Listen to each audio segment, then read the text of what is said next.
जय श्री कृष्ण। राधे राधे मित्रों। भगवान श्री हरि विष्णु की कृपा आप सब पर बनी रहे। आपका मेरे चैनल पर एक बार फिर से स्वागत है।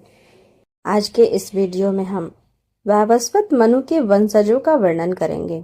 लोमहर्षण जी कहते हैं, वैवस्वत मनु के 9 पुत्र उन्हीं के समान हुए। उनके नाम इस प्रकार हैं: इक्ष्वाकु, नाभाग, धृष्ट, सरयाति, नरिष्यंत, प्रांशु, अरिष्ट, करुष तथा पृष्ठ। एक समय की बात है, प्रजापति मनु पुत्र की इच्छा से मैत्रा वरुण याग कर रहे थे। उस समय तक उन्हें कोई पुत्र नहीं हुआ था। उस यज्ञ में मनु ने मित्रा वरुण के अंश की आहुति डाली। उसमें से दिव्य वस्त्र एवं दिव्य आभूषणों से विभूषित दिव्य रूप वाली इला नाम की कन्या उत्पन्न हुई। महाराज मनु ने उसे इला कहकर संबोधित किया और कहा, कल्याणी, तुम मेरे पास आओ।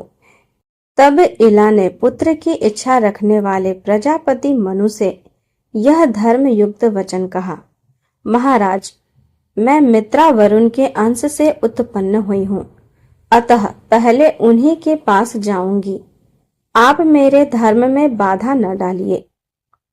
यो कहकर वह सुंदरी कन्या मित्रा वरुण के समीप गई और हाथ जोड़कर बोली, भगवान, मैं आप दोनों के अंश से उत्पन्न हुई हूँ। आप लोगों की किस आज्ञा का पालन करूं? मनु ने मुझे अपने पास बुलाया है। मित्रा वरुण बोले, सुंदरी, तुम्हारे इस धर्म, विनय, इंद्रिय संयम और सत्य से हम लोग प्रसन्न हैं। महाभागे, तुम हम दोनों की कन्या के रूप में प्रसिद्ध होगी तथा तुम ही मनु के वंश का विस्तार करने वाला पुत्र हो जाओगी। उस समय तीनों लोकों में सुधूम्र के नाम से तुम्हारी ख्याति होगी। यह सुनकर वह पिता के समीप में लौट पड़ी। मार्ग में उसकी बुद्ध से भेंट हो गई। बुद्ध ने उसे मैथुन के लिए आमंत्रित किया। उसके वीर्य से उसने पुरूरवा को जन्म दिया। तत्पश्चात वह सुधुम्न के रूप में परिणत हो गई।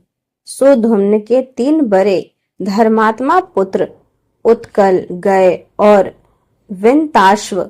उत्कल की राजधानी उत्कला उड़ीसा हुई। विंताश्व को पश्चिम दिशा का राज्य मिला तथा गए पूर्व दिशा के राजा हुए। उनकी राजधानी गया के नाम से प्रसिद्ध हुई। जब मनु भगवान सूर्य के तेज में प्रवेश करने लगे, तब उन्होंने अपने राज्य को 10 भागों में बांट दिया। सुधुम्न के बाद उनके पुत्रों में इक्ष्वाकु सबसे बड़े थे, इसीलिए उन्हें मध्य देश का राज्य मिला। सुधुम्न कन्या के रूप में उत्पन्न हुए थे, इसीलिए उन्हें राज्य का भाग नहीं मिला। फिर वशिष्ठ जी के कहने से प्रतिष्ठानपुर में उनकी स्थिति हुई। प्रतिष्ठानपुर का राज्य पाकर महायशस्वी सुधुम्न ने उसे पुरूरवा को दे दिया। मनु कुमार सुधुम्न क्रमशः स्त्री और पुरुष दोनों के लक्षणों से युक्त हुए, इसीलिए ईला और सुधुम्न दोनों नामों से उनकी प्रसिद्धि हुई। नरिष्यंत के पुत्र शक हुए। नाभाग के राजा अम्बरीश हुए। धृष्ट से धृष्टक नाम वाले क्षत्रियों की उत्पत्ति हुई, जो युद्ध में उन्मत्त होकर लड़ते थे। करुष के पुत्र कारुष नाम से विख्यात हुए। प्रांशु के एक ही पुत्र थे, जो प्रजापति के नाम से प्रकट हुए। सरयाति के 2 जुड़वा संतानें हुईं। उनमें अनर्त नाम से प्रसिद्ध पुत्र तथा सुकन्या नाम वाली कन्या थी। यही सुकन्या महर्षि चैवन की पत्नी हुई। अनर्त के पुत्र का नाम रैव था। उन्हें अनर्त देश का राज्य मिला। उनकी राजधानी कुशस्थली द्वारिका हुई। रैव के पुत्र रैवत हुए, जो बड़े धर्मात्मा थे। उनका दूसरा नाम ककुदमी भी था। अपने पिता के ज्येष्ठ पुत्र होने के कारण उन्हें कुशस्थली का राज्य मिला। एक बार वे अपनी कन्या को साथ ले ब्रह्मा जी के पास गए और वहां गंधर्वों के गीत सुनते हुए 2 घड़ी ठहरे रहे। इतने ही समय में मानव लोक में अनेक युग बीत गए। रावत जब वहां से लौटे तब अपनी राजधानी कुशस्थली में आए, परंतु अब वहां यादवों का अधिकार हो गया था। यदुवंशियों ने उनका नाम बदलकर द्वारवती रख दिया था। उसमें बहुत से द्वार बने थे। वह पूरी बड़ी मनोहर दिखाई देती थी। भोज, वृष्णि और अंधक वंश के वसुदेव आदि यादव उनकी रक्षा करते थे। रावत ने वहां का सब वृतांत ठीक ठीक जानकर अपनी रेवती नाम की कन्या बलदेव जी को ब्याह दी और स्वयं मेरु पर्वत के शिखर पर जाकर वे तपस्या में लग गए। धर्मात्मा बलराम जी रेवती के साथ सुखपूर्वक विहार करने लगे। पृष्ठ ने अपने गुरु की गाय का वध किया था, इसीलिए वे शाप से शूद्र हो गए। इस प्रकार ये वैवस्वत मनु के 9 पुत्र बताए गए हैं। मनु जब छींक रहे थे उस समय इक्ष्वाकुओं की उत्पत्ति हुई। इक्ष्वाकुओं के 100 पुत्र हुए। उनमें विकुक्षी सबसे बड़े थे। वे अपने पराक्रम के कारण अयोध्या नाम से प्रसिद्ध हुए।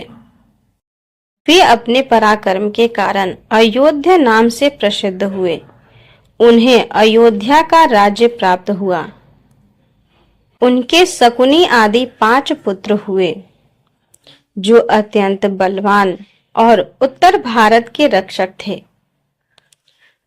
उनमें से वशाति आदि 58 राजपुत्र दक्षिण दिशा के पालक हुए। विकुक्षी का दूसरा नाम ससाद था। इक्ष्वाकु के मरने पर वे ही राजा हुए। ससाद के पुत्र ककुत्स्थ के अनेना, अनेना के पृथु, पृथु के विष्टराश्व, विष्टराश्व के आर्द, आर्द के युवनाश्व और युवनाश्व के पुत्र शाश्वत हुए। उन्होंने ही श्रावस्तिपुरी बसाई थी। श्रावस्त के पुत्र बृहदश्व और उनके पुत्र कुवलाश्व हुए। वे बड़े धर्मात्मा राजा थे। उन्होंने धुंधु नामक दैत्य का वध करने के कारण धुंधुमार नाम से प्रसिद्धि प्राप्त की। मुनि बोले, महाप्राग सूत जी, हम धुंधु वध का वृतांत ठीक ठीक सुनना चाहते हैं, जिससे कुवलाश्व का नाम धुंधुमार हो गया। लोमहर्षण जी ने कहा, कुवलाश्व के 100 पुत्र थे। वे सभी अच्छे धनुर्धर, विद्याओं में प्रवीण, बलवान और दुर्धंस थे। सबकी धर्म में निष्ठा थी। सभी यज्ञ करता तथा प्रचुर दक्षिणा देने वाले थे। राजा बृहदश्व ने कुवलाश्व को राजपद पर अभिषिक्त किया और स्वयं वन में तपस्या करने के लिए जाने लगे। उन्हें जाते देख ब्रह्मर्षि उतंक ने रोका और इस प्रकार कहा, राजन, आपका कर्तव्य है प्रजा की रक्षा, अतः वही कीजिए। मेरे आश्रम के समीप मधु नामक राक्षस का पुत्र महान असुर धुंधु रहता है। वह संपूर्ण लोगों का संहार करने के लिए कठोर तपस्या करता और बालू के भीतर सोता है। वर्ष भर में एक बार वह बड़े जोर से सांस छोड़ता है। उस समय वहां की पृथ्वी डोलने लगती है। उसके श्वास की हवा से बड़े जोर की धूल उड़ती है और सूर्य का मार्ग ढक लेती है। लगातार 7 दिनों तक भूकंप होता रहता है। इसीलिए अब मैं अपने उस आश्रम में रह नहीं सकता। आप समस्त लोगों के हित की इच्छा से उस विशालकाय दैत्य को मार डालिए। उसके मारे जाने पर सब सुखी हो जाएंगे। बृहदश्व बोले, भगवान, मैंने तो अब अस्त्र शस्त्रों का त्याग कर दिया है। यह मेरा पुत्र है, यही धुंधु दैत्य का वध करेगा।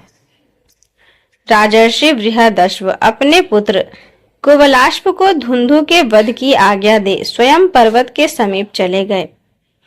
कुवलाश्व अपने सब पुत्रों को साथ ले धुंधु को मारने चले। साथ में महर्षि उतंक भी थे। उतंक के अनुरोध से संपूर्ण लोकों का हित करने के लिए साक्षात भगवान विष्णु ने कुवलाश्व के शरीर में अपना तेज प्रविष्ट किया।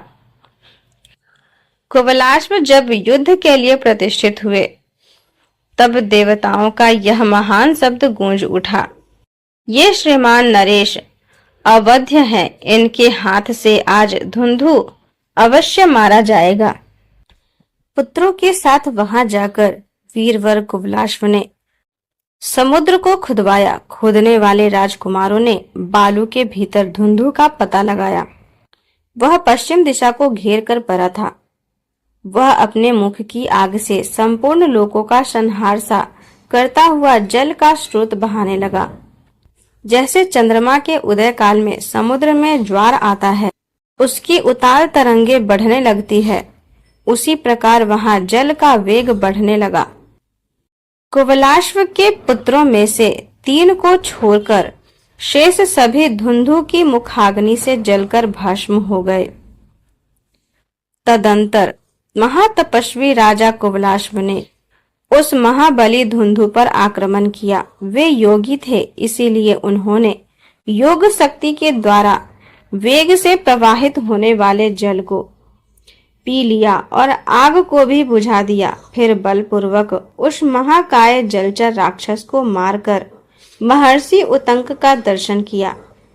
उतंक ने उन महात्मा राजा को वर दिया कि तुम्हारा धन अक्षय होगा और शत्रु तुम्हें पराजित न कर सकेंगे। धर्म में सदा तुम्हारा प्रेम बना रहेगा तथा अंत में स्वर्ग लोक का अक्षय निवास होगा। युद्ध में तुम्हारे जो पुत्र राक्षस द्वारा मारे गए हैं, उन्हें भी स्वर्ग में अक्षय लोक प्राप्त होंगे।